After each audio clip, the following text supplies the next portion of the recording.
Halo, saya Yansen Theophilus. Pada pembelajaran kali ini kita akan membahas mengenai biomekanika kerja atau dalam bahasa Inggris disebut biomechanics of work. Apa itu biomekanika kerja? Berdasarkan namanya, agaknya kita bisa mulai menebak-nebak. Biomekanika terdiri dari dua term, bio dan juga mekanik. Bio berasal dari kata biologi yang berarti studi mengenai kehidupan dan juga tubuh dari makhluk hidup. Dalam hal ini kita fokus pada tubuh manusia. Sedangkan mekanika adalah ilmu yang mempelajari mengenai gerakan. Maka ketika kita belajar mengenai biomekanika, kita akan membahas mengenai studi mengenai gerakan manusia. Nah, pada pembelajaran terkait dengan kuliah ergonomi, kita akan membahas mengenai biomekanika kerja, yaitu adalah kita melakukan studi mengenai gerakan manusia terkait dengan suatu pekerjaan tertentu. Kita tahu bahwa dalam setiap pekerjaannya, selama masih manusia yang bekerja di situ, manusia akan melakukan gerakan dalam pekerjaan tersebut. Nah, sebagai seorang industrial engineer, kita harus bisa menganalisa gerakan-gerakan yang dilakukan oleh manusia tersebut terkait dengan pekerjaannya, apakah gerakan yang dilakukan itu sudah baik dan benar, ataukah gerakan yang dilakukan berpotensi menimbulkan cedera atau penyakit tertentu. Sebagai seorang industrial engineer, kita harus memahami sistem kerja yang termasuk di dalamnya adalah manusia. Jangan sampai gerakan-gerakan kerja dari manusia tersebut akan menyebabkan hal yang negatif terhadap satu sistem kerja. Maka dari itu, penting bagi kita untuk memahami biomekanika kerja ini. Baik, tanpa berlama-lama lagi, langsung saja kita mulai pembelajaran kita hari ini. Sebelum kita mulai, berikut beberapa outline yang akan saya bawakan dalam pembelajaran kali ini. Yang pertama, kita akan membahas mengenai overview dari biomekanika secara umum. Lalu yang kedua, kita akan belajar salah satu sistem dalam tubuh manusia yang berperan penting dalam sistem biomekanika, yaitu musculoskeletal system. Yang ketiga, saya akan membahas berbagai disorder dari sistem muskuloskeletal yang dapat terjadi andai kita melakukan gerakan yang salah dalam pekerjaan atau aktivitas kita. Lalu yang keempat, kita akan membahas model-model biomekanika yang sudah dikembangkan, di mana model ini bertujuan untuk mempermudah kita menganalisis gerakan-gerakan kerja dari manusia ketika berada dalam satu sistem kerja, sehingga kita bisa simpulkan apakah gerakan kerja tersebut sudah baik atau perlu dikembangkan agar mengurangi resiko terkena musculoskeletal disorder. Dan yang terakhir, kita akan bahas sedikit mengenai contoh-contoh design consideration, bagaimana kita merancang satu sistem kerja untuk menghindari terjadinya disorder dalam hal muskuloskeletal dengan memanfaatkan ilmu biomekanika. Pembelajaran kali ini akan saya bagi ke dalam dua video, di mana video yang pertama kita akan membahas outline nomor 1-3, dan video yang kedua kita akan membahas outline 4-5.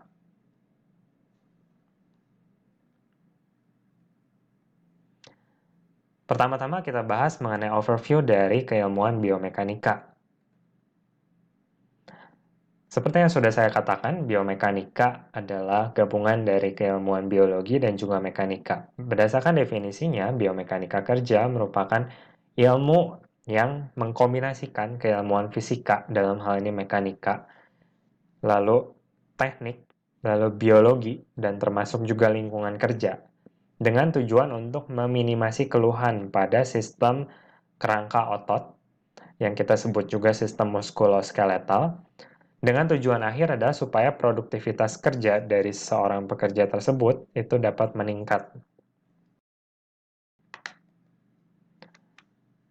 Nah, pada dasarnya biomekanika ini menggunakan ilmu fisika dalam khususnya adalah dalam bidang mekanika teknik untuk menjelaskan gerakan-gerakan apa saja dan juga gaya-gaya apa saja yang terjadi ketika manusia sedang bergerak dalam kaitannya dengan suatu pekerjaan tertentu. Biomekanika bertujuan untuk memahami dan merancang gerakan manusia yang tentunya baik dan juga benar, sehingga menghasilkan sistem kerja yang ergonomis, nyaman, dan juga aman. Kenapa perlu seperti itu? Kita tahu bahwa ketika gerakan manusia itu salah, maka akan berdampak pada cedera atau penyakit tertentu ya, yang akan dialami oleh pekerja tersebut, yang tentunya sangat merugikan pekerja. Bagi perusahaan juga merugikan ya, akan meningkatkan tingkat absensi misalnya, dan juga akan menurunkan produktivitas perusahaan tentunya. Jadi gerakan kerja yang salah merugikan baik itu bagi pekerja itu sendiri maupun bagi perusahaan. Maka dari itu, keilmuan ini sangat bermanfaat ketika satu sistem kerja menggunakan manusia, kita pastikan manusia ini bergerak dengan baik dalam kaitannya dengan pekerjaannya. Nah, sekarang kita lihat di sini contohnya ya. Kita melihat ini adalah pekerjaan untuk mengangkat karung yang berisi beras atau kacang-kacangan. Ya, di mana kita lihat gerakan kerja yang dilakukan oleh pekerja ini membungkuk, ya, lalu dia membawa ini bersama dengan temannya, gitu ya, sehingga kalau kita lihat gerakan kerjanya ini jika dilakukan dalam intensitas yang tinggi akan beresiko menyebabkan back pain atau cedera pada tulang belakang dalam jangka panjang. Atau cara membawa hasil panen yang seperti ini juga beresiko ya untuk ketika kita bawa bebannya seperti ini akan beresiko besar ketika kita membawa beban yang berat akan menyebabkan cedera pada daerah tulang selangka dan juga belikat sebelah sini ya akan tertekan sehingga menyebabkan syaraf-syaraf di sekitarnya terjepit yang dalam jangka panjang akan sangat berbahaya untuk menimbulkan cedera baik itu yang permanen maupun yang tidak permanen. Ya, berikut juga cara membawa gerobak yang kurang baik gitu ya, karena di sini yang sebelah kanan sini seorang bapak terlihat membungkuk untuk mendorong dan yang di satunya lagi kita lihat bahwa tangan yang membawa gerobak atau troli ini kelihatannya sangat tidak nyaman gitu ya, dia harus menekuk ke arah belakang sehingga akan membebani otot-otot yang berada pada segmen lengan atasnya dengan tidak baik. Atau cara membawa hasil panen seperti ini juga ya, pada gambar yang kanan bawah terlihat bahwa dia sangat bertumpu pada salah satu tulang belikat yang akan sangat berbahaya ya, mirip seperti yang gambar kedua ini. Dalam jangka panjang bisa menyebabkan cedera syaraf terjepit dan sekali syaraf sudah terjepit di area antara tulang belikat dan selangka ini agak susah untuk memperbaikinya dalam waktu yang dekat atau pendek. Ya. Nah, ini merupakan salah satu beberapa contoh yang bisa saya berikan. Gerakan kerja yang salah dapat berakibat fatal tentunya dan ternyata banyak terjadi di sekitar kita ya, bukan hanya 4 contoh ini. Maka dari itu, sebagai industrial engineer kita harus mempelajari bagaimana nanti kita bisa mengusulkan gerakan-gerakan kerja yang terbaik untuk pekerja dalam satu sistem kerja. Nah, kita lihat contoh lain ya. Kalau ini dalam bentuk video ya, kita lihat bagaimana cara mereka mengangkat sebuah motor ini ke atas bus. Ya, kita lihat. Cara mengangkatnya saja di awal sudah salah ya. Mereka semua melakukan gerakan membungkuk dan inilah yang paling salah gitu. Dia menempatkan bebannya semua pada area kepala di mana di sini segmen leher dia akan dalam jangka panjang akan terasa sakit. Itu banyak syaraf yang terjepit karena kepala kita tidak seharusnya menerima beban sebesar ini. Kita tahu motor mungkin puluhan kilogram ya. Atau contoh lainnya adalah seperti ini. Nah, di mana kita lihat seorang mengangkat galon. Galon ini sekitar 19 liter ya, 19 liter air setara dengan 19 kilogram kurang lebih. Ya, mungkin kalau sekali dua kali nggak masalah, tapi kalau intensitas kerjanya seperti ini, sangat beresiko untuk menimbulkan sakit dan juga cedera. Baik, itu tadi sedikit overview mengenai biomekanika, beberapa contoh gerakan kerja yang salah, sehingga kita sebagai industrial engineer harusnya cukup peka gitu ya, bahwa gerakan kerja yang seperti ini harus kita perbaiki. Kita tidak bisa bekerja atau membiarkan seorang manusia bekerja dengan cara seperti itu karena berbahaya tentunya. Sekarang kita masuk ke bahasan yang kedua mengenai musculoskeletal system. Sebelumnya kita pasti sudah pernah belajar ya waktu kita sekolah di SMA atau SMP bahwa Sistem dalam tubuh manusia ini terdiri dari banyak subsistem.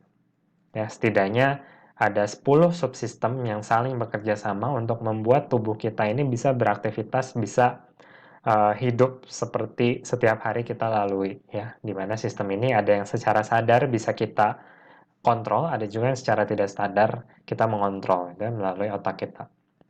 Nah, yang pertama adalah circulatory system yang berkaitan dengan sistem peredaran darah. Yang kedua respiratory atau sistem pernafasan.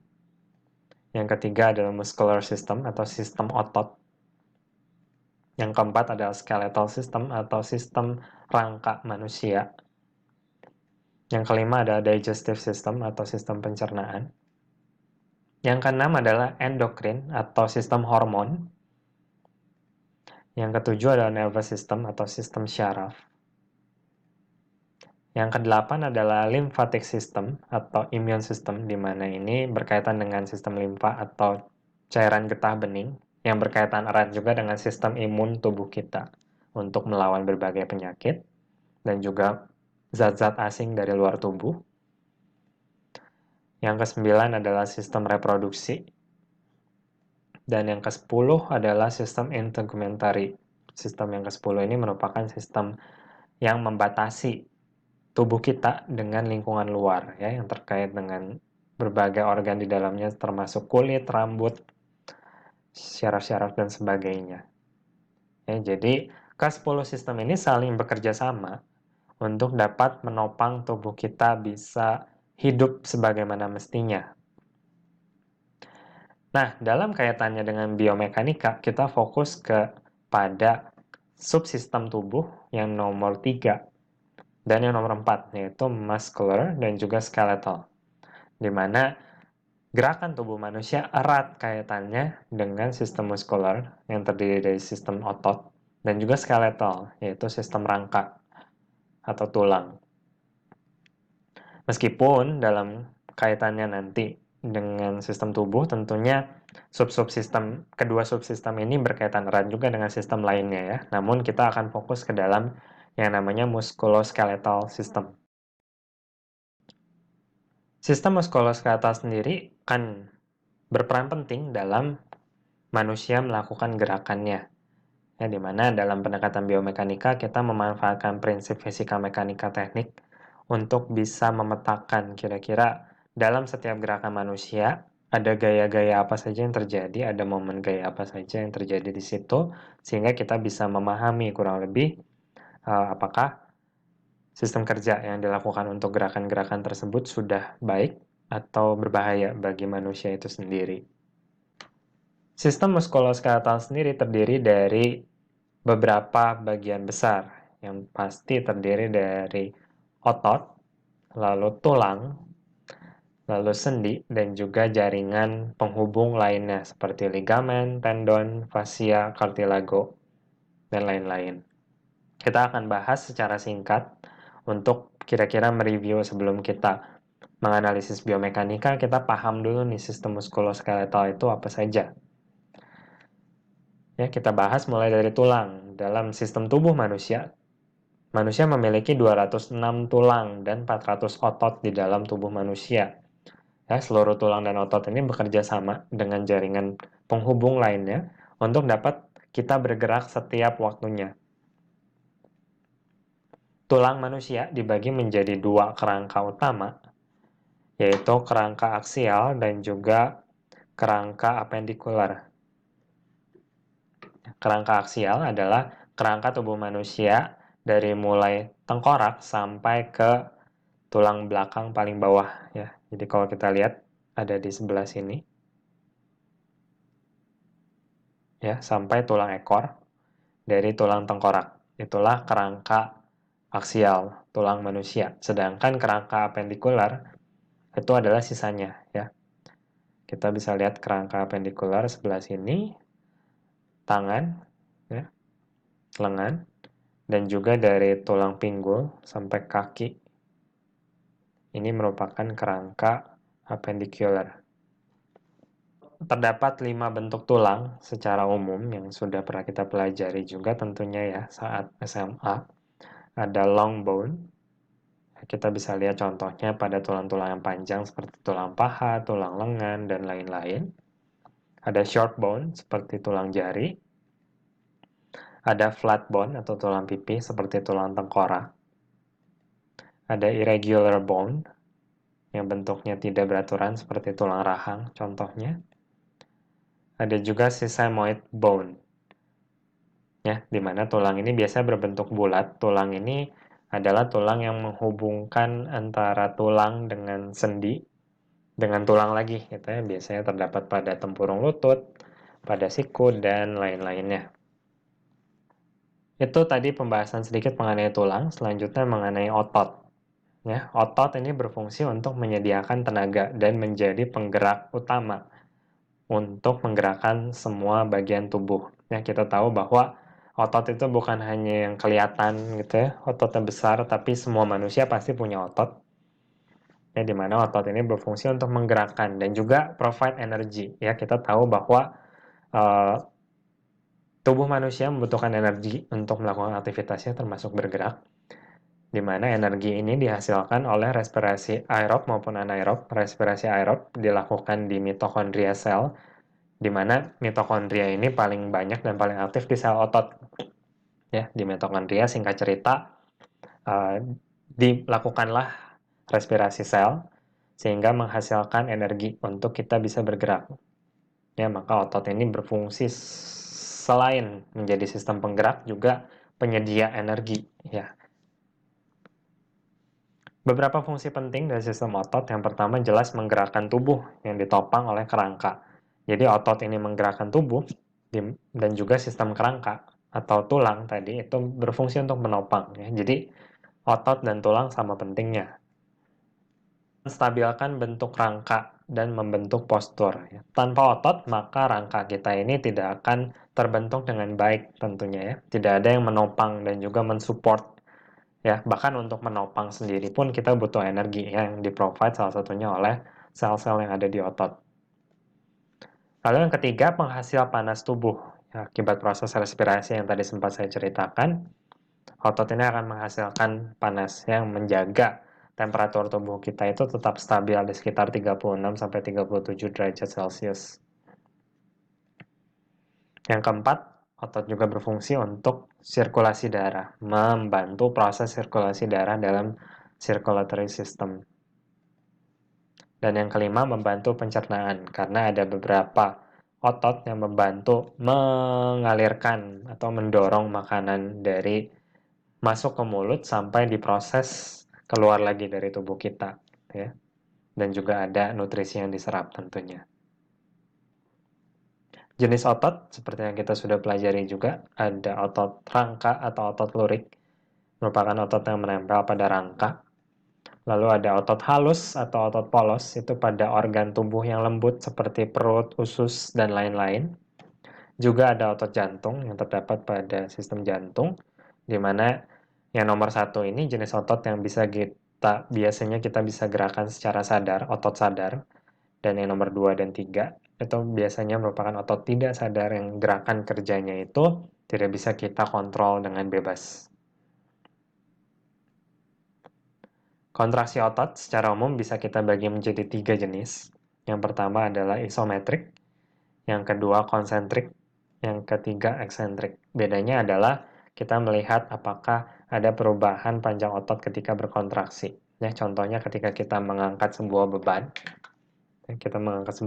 ketika kita dalam keadaan diam, otot tetap berkontraksi ya, karena kita harus menopang beban ini. Tapi tidak ada perubahan panjang otot. Memendek ataupun memanjang itu tidak ada. Itu termasuk dengan kontraksi isometrik. Selanjutnya konsentrik, ketika otot memendek saat kontraksi. Contohnya ketika saya pegang seperti ini, saya mau angkat, ya, maka otot biceps saya akan memendek. Disinilah yang dimaksud kontraksi isotonik atau konsentrik. Sedangkan sebaliknya ketika saya mau setelah mengangkat saya mau menjauh, maka otot biceps saya akan terjadi pemanjangan. Ya, disitulah kontraksi yang disebut dengan eksentrik karena terjadi pemanjangan otot selama kontraksi. Selanjutnya sendi. Ya, sendi merupakan bagian sistem penggerak yang berfungsi untuk menghubungkan tulang. Jenis-jenis sendi ada 6 yang kita sudah ketahui bersama.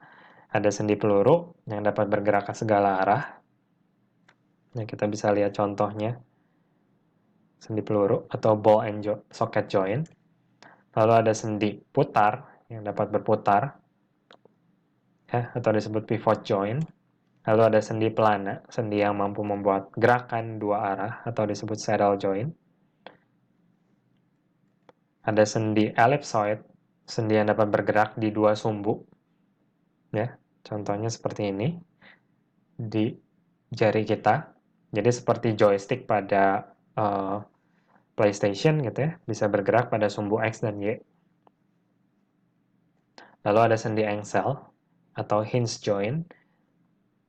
Nah, ini mungkin lebih mudah dipahami ya, karena persis pergerakannya seperti engsel.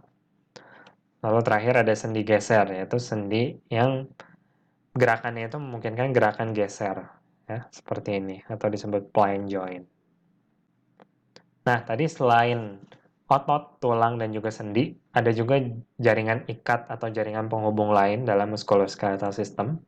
Ada fascia. Fascia ini merupakan selaput jaringan tipis yang membungkus otot, memisahkan satu dengan yang lainnya. Ya. Jadi seperti selaput tipis sekali ya, yang membungkus otot-otot digabung-gabung gitu ya.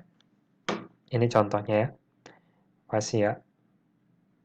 Ligamen merupakan jaringan ikat yang kuat mengikat tulang pada persendian. Ya, inilah yang membuat tulang dan sendi ini bisa menempel, sendi bisa bergerak gitu ya, dan tulang akan mengikuti bagaimana sendi bergerak. Ya, ligamen ini untuk atlet khususnya yang gerakan-gerakannya ekstrem ini banyak terjadi luka, dan kalau ligamen sudah luka, operasinya mahal sekali gitu ya, dan juga sulit sekali untuk disembuhkan. Kalaupun operasi, kita biasanya memindahkan ligamen dari posisi lain ke ligamen yang rusak itu atau sudah putus itu gitu ya, sehingga ligamennya harus benar-benar dijaga. Lalu ada juga tendon yang merupakan urat keras menghubungkan otot dengan sendi atau otot dengan otot.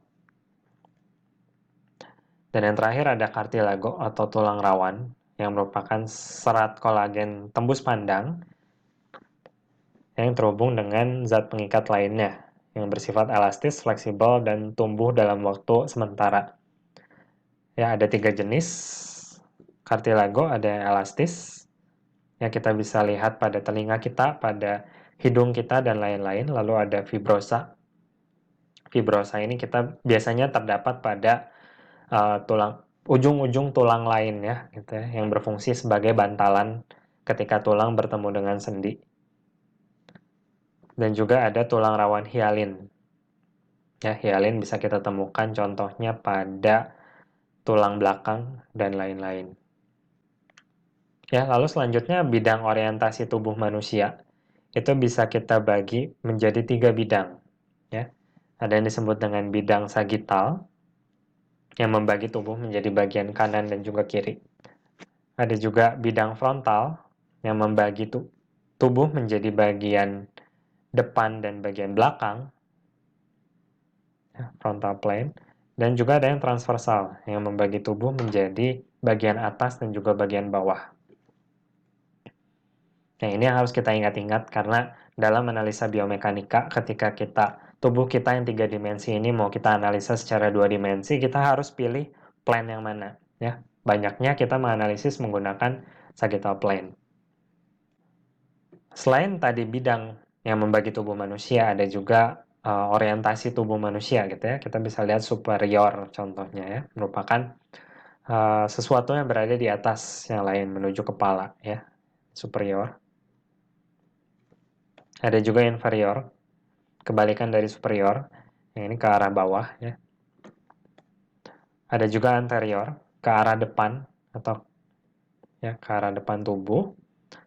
Kebalikan dari anterior adalah posterior, ya ke arah belakang.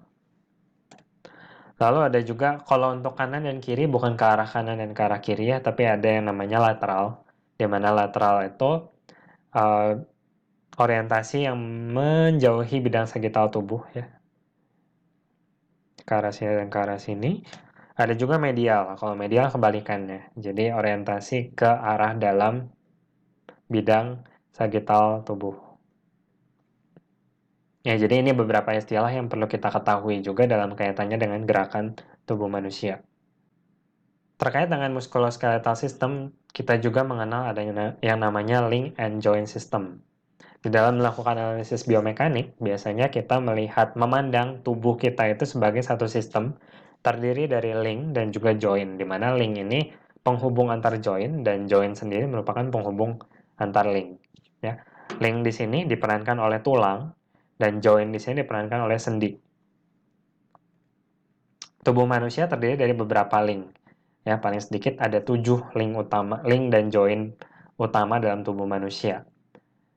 Ya, yang pertama adalah link pergelangan tangan, ya, yang dibatasi oleh joint pergelangan dan juga telapak tangan. Lalu ada link lengan bawah, dibatasi oleh pergelangan tangan dan siku. Lalu ada link lengan atas, dibatasi oleh joint siku dan bahu. Lalu ada link punggung, sebelah sini ya, dibatasi oleh bahu dan pinggul. Lalu ada link paha, dibatasi oleh pinggul dan lutut. Lalu betis, dibatasi oleh lutut dan juga mata kaki. Dan yang terakhir, link kaki dibatasi oleh joint mata dan telapak kaki.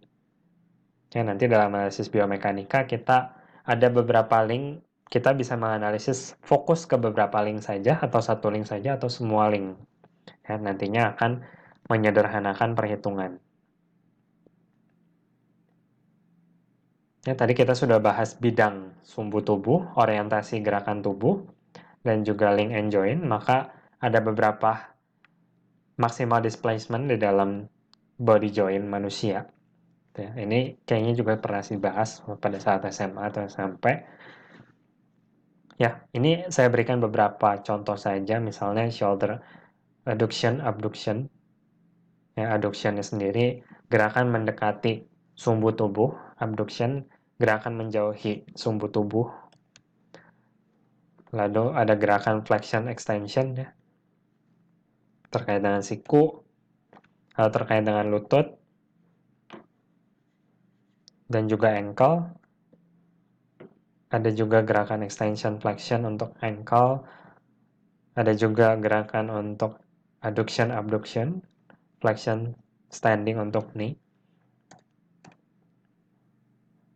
Ya, ada beberapa gerakan lainnya juga untuk knee gitu ya, untuk pinggul, untuk telapak kaki, dan sebagainya. Nanti bisa dipelajari lebih lanjut ya terkait dengan gerakan-gerakan displacement dari manusia yang terkait dengan bidang sumbu tubuhnya.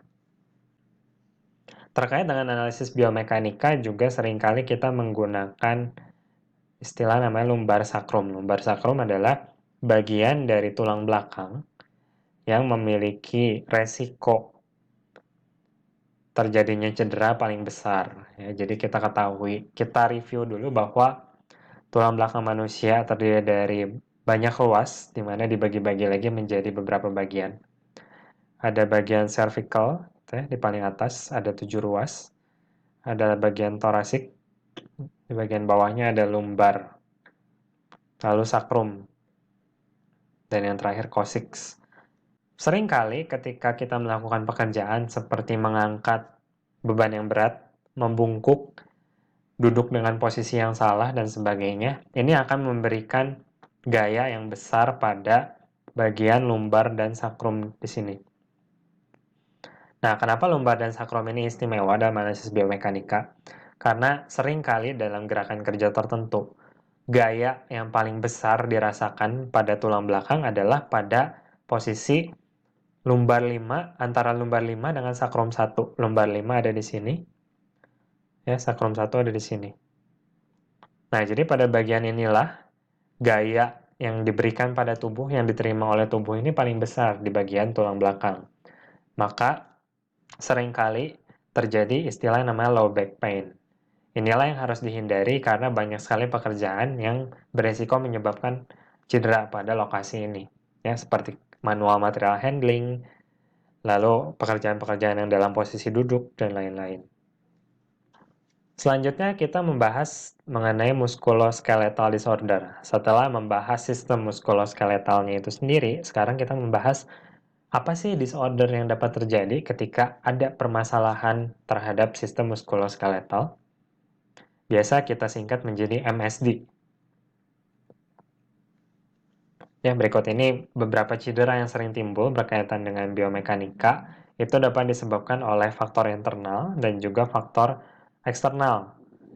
Ya, jadi tidak hanya bisa disebabkan oleh gerakan kerja yang salah memang, tapi juga ada kaitannya dengan faktor internal seperti usia, lalu seberapa sering dia olahraga, lalu kelenturan tulang belakang, ya, lalu kebiasaan merokok dan minum alkohol, dan masih banyak lainnya.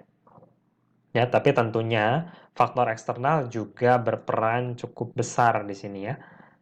Beberapa di antaranya pekerjaan fisik yang membebani cukup berat gitu ya, gerakan kerja yang salah, posisi dalam kita membungkuk, memutar badan dan sebagainya ini berkaitan erat dengan potensi resiko terjadinya musculoskeletal disorder.